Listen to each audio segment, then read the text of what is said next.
नमस्कार, स्वागत है आप सभी का यूट्यूब चैनल पर।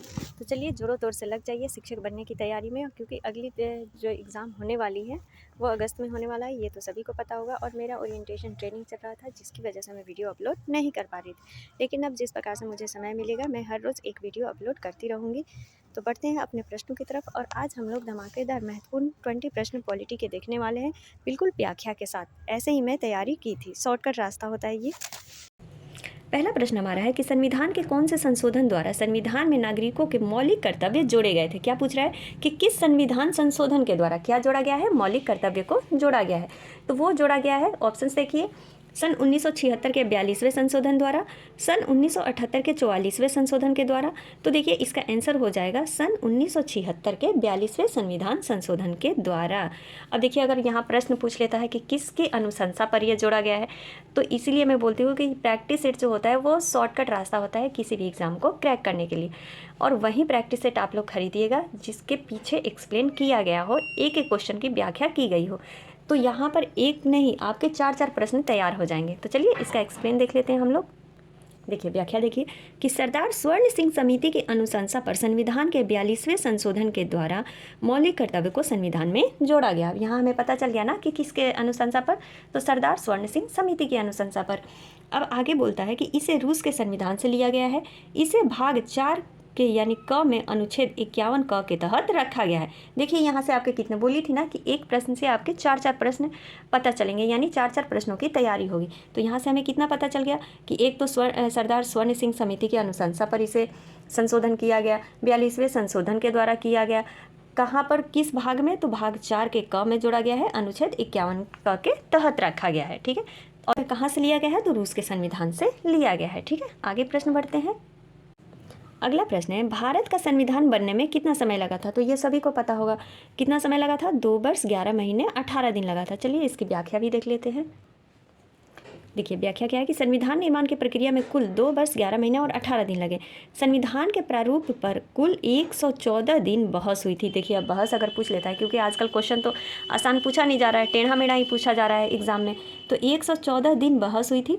संविधान निर्माण कार्य में कुल मिलाकर 63, 96 और 729 यानी इतना रुपया खर्च हुआ था।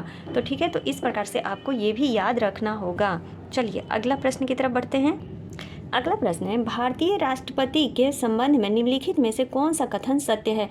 देखिए राष्ट्रपति से पूछा जाता है प्रश्न, महाभियोग से पूछा जाता है, तो ये सारे टॉपिक आपको पूरी तरह से क्लियर होनी चाहिए।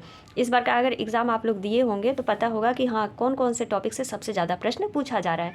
चलिए ऑप्शन देखिए, वह राज्यों में मुख्यमंत्री की नियुक्ति करता है, वह अपनी शक्ति का वास्तविक रूप से उपयोग करता है, तीसरा है वह सीधे लोगों द्वारा चुना जाता है, और वह चौथा है वह देश का औपचारिक मुखिया होता है। तो ये सही बात है कि वह देश का क्या होता है, औपचारिक मुखिया होता है। इसका आंसर क्या हो गया, 4th हो गया। इसकी व्याख्या देखिए, राष्ट्रपति भारत की कार्यपालिका, विधायिका और न्यायपालिका का औपचारिक प्रमुख होता है। देखिए यहाँ से समझ में आ गया ना, अनौपचारिक और औपचारिक अगर वहाँ पर अंतर दिया रहेगा तो क्या होता है, औपचारिक प्रमुख होता है। और भारतीय सशस्त्र बलों का कमांडर इन चीफ भी होता है। कौन होता है, तो राष्ट्रपति होता है। सभी कार्यकारी कार्यों को राष्ट्रपति के नाम पर ही निष्पादित किया जाता है। राष्ट्रपति का चुनाव एक निर्वाचक मंडल के सदस्यों द्वारा किया जाता है, जिसमें संसद के दोनों सदनों और राज्यों की विधानसभाओं के केवल निर्वाचित सदस्य होते हैं। ये पॉइंट ध्यान में रखिएगा, क्योंकि इससे बहुत प्रश्न पूछा जाता है।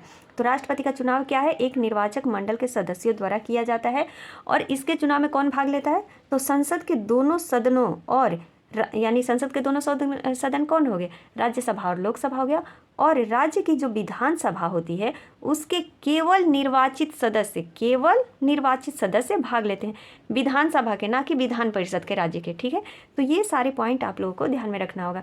तो इसीलिए ये प्रैक्टिस सेट कितना इंपॉर्टेंट हो जाता है। देखिए शॉर्टकट रास्ता हुआ ना। चलिए आगे प्रश्न देखते हैं। चौथा प्रश्न है हमारा कि सर्वाधिकारवाद में व्यक्ति की अपेक्षा निम्नलिखित में से किसे अधिक महत्व दिया जाता है। यानी व्यक्ति की अपेक्षा जो ऑप्शन दिया रहेगा उनमें से किसे अधिक महत्व दिया जाता है। चलिए ऑप्शन देखें। ऑप्शन है समाज को, राष्ट्र को, राज्य को या फिर संसार को। तो ऑब्वियसली राज्य को दिया जाता है।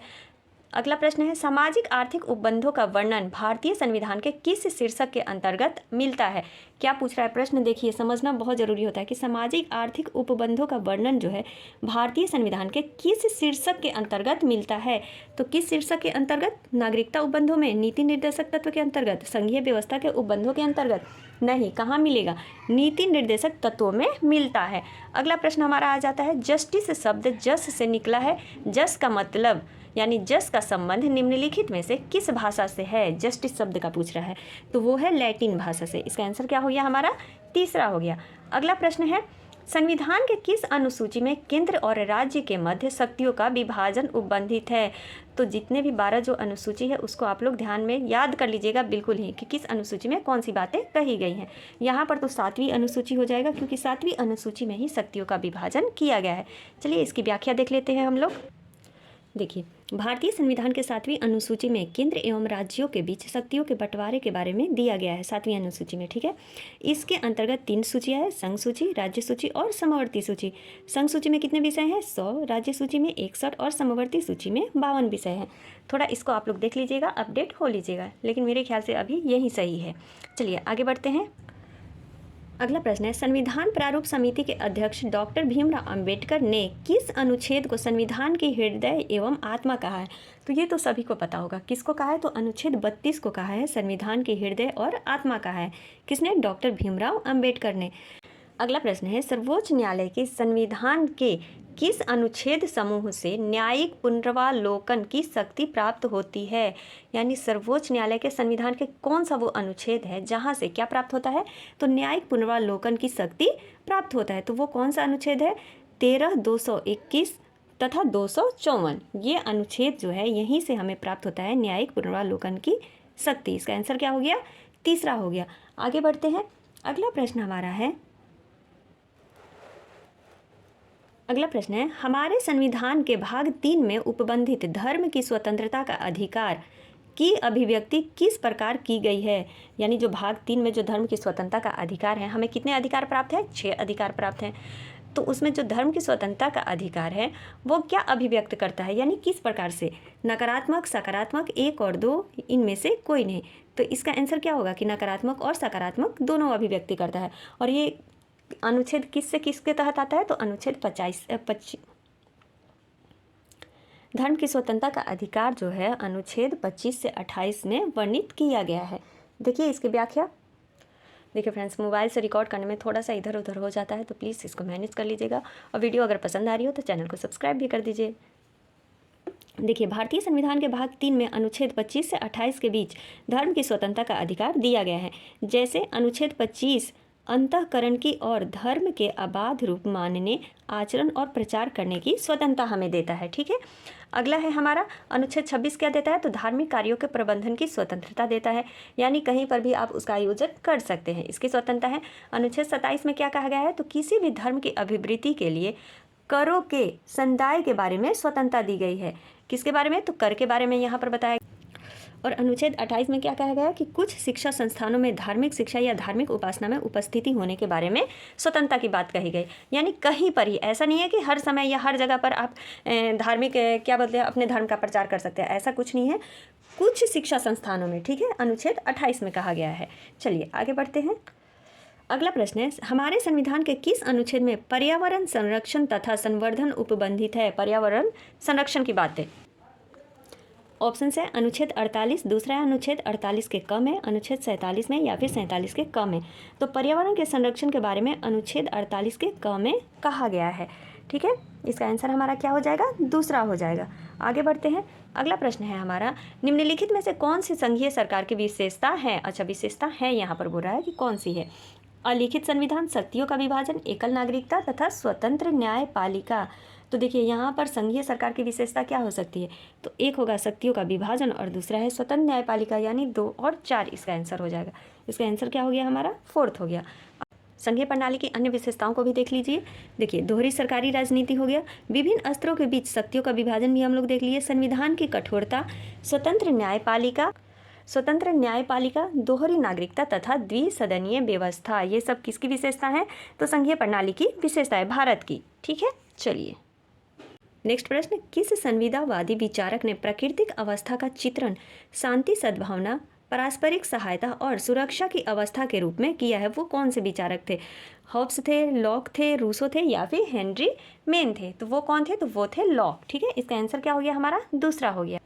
अगला प्रश्न है, राजनीति के बिना इतिहास निष्फल है, इतिहास के बिना राजनीति निर्मूल है। यह कथन निम्नलिखित में से किसका है? तो देखिए, यह कथन सीले का है।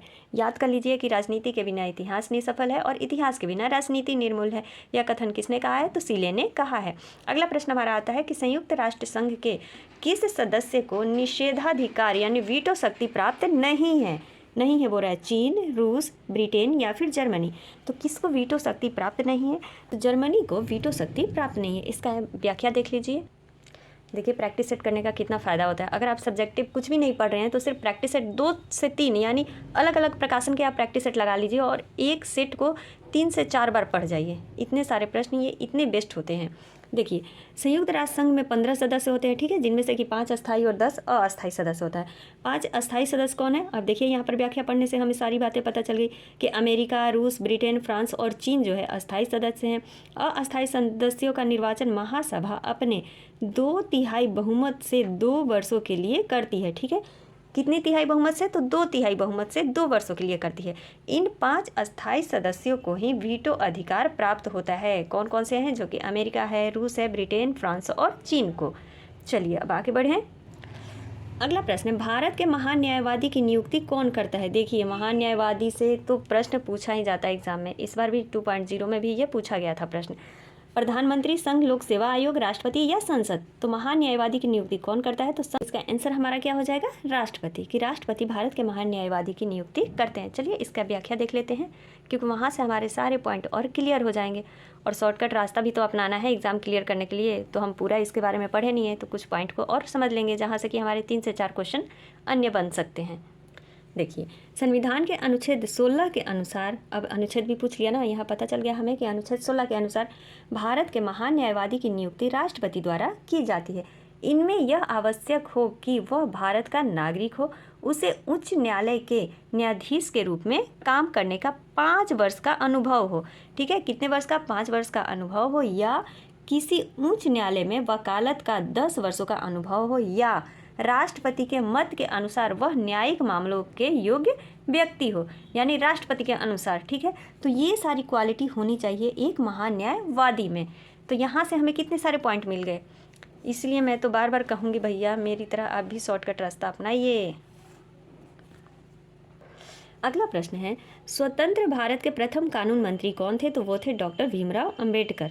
ठीक है, अगला प्रश्न है, भूतपूर्व राजाओं के विशेषाधिकार को किस संवैधानिक संशोधन द्वारा समाप्त किया गया था? भूतपूर्व जो राजाओं के जो विशेष अधिकार थे वो किस संविधान के द्वारा समाप्त किया गया?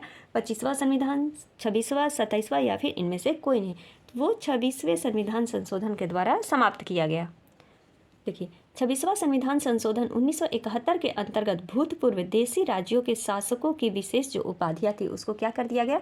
समाप्त कर दिया गया। प्रीवी पर्स को समाप्त कर दिया गया। ठीक है, चलिए आगे बढ़ें। अगला प्रश्न है, हमारे देश के किसी राज्य की कार्यपालिका शक्ति का प्रधान कौन होता है?